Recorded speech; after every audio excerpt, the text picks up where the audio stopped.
शांति। क्या हर कोई खुश है? यदि आप अपने मन में बाबा बाबा का जाप करते रहेंगे, तो आपका मन सदा आनंदित रहेगा।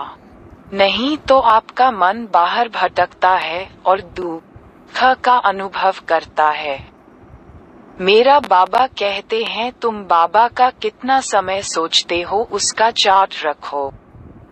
शिव बाबा कहते हैं कि यदि आप इस नश्वर संसार में पुनर्जन्म से बचना चाहते हैं, तो अपने शरीर सहित अपने सभी रिश्तों को भूल जाएं और स्वयं को आत्मान के रूप में महसूस करें। शिव बाबा को अपना शरीर नहीं है, ब्रह्मा का तन लेते हैं, लेकिन आपके पास वह अलग शरीर है, लड़कियों की देखभाल के लिए। बाबा ने मम्मा को साधन दिया, नहीं तो उस माता की माता भी यही ब्रह्मा है।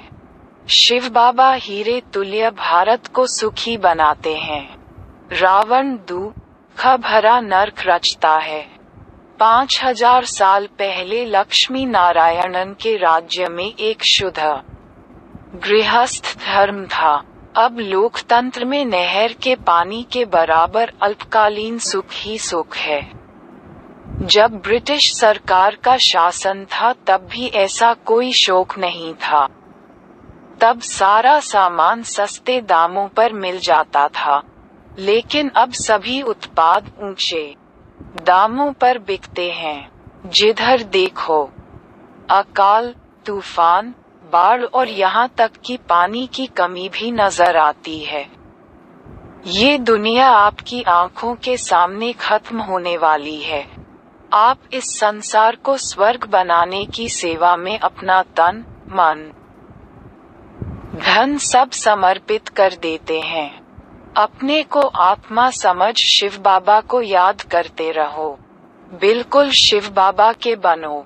शिव बाबा कहते हैं, शिव बाबा की पूरी आज्ञा पर चलो तो मैं तुमको स्वर्ग में ले जाऊंगा। तुम शोक करते हो क्योंकि तुम स्वयं को नहीं जानते। शिव बाबा को नहीं सोचेंगे तो सुखी कैसे होंगे? जितना इस सेवा में लगाएंगे उतना स्वर्ग का धन प्राप्त करेंगे।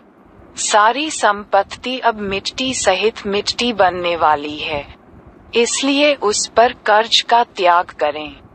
देह के सारे बंधन भूल अपने को ट्रस्टी अनुभव करो।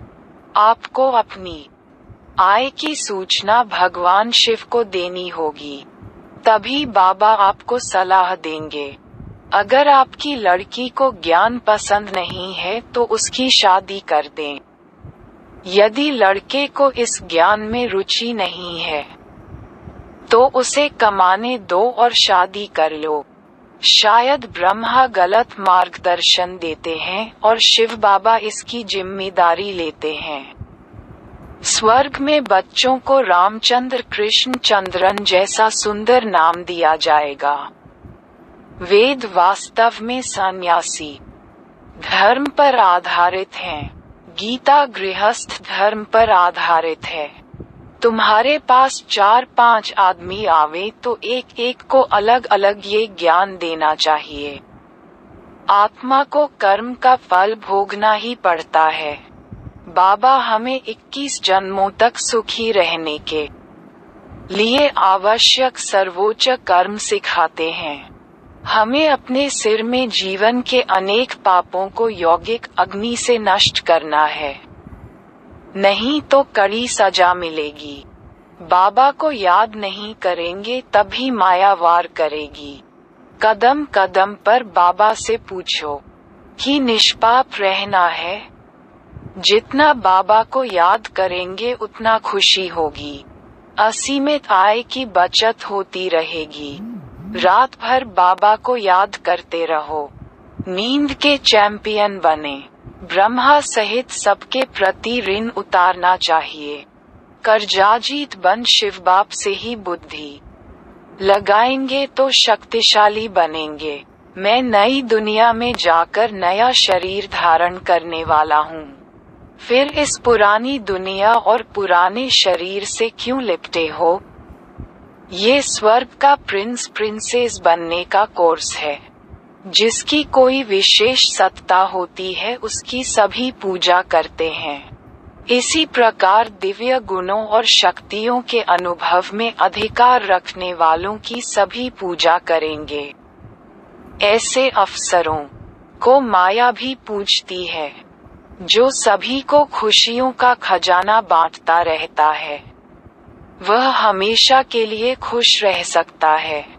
ये सर्वोच्च सेवा है। शांति। देखने के लिए धन्यवाद।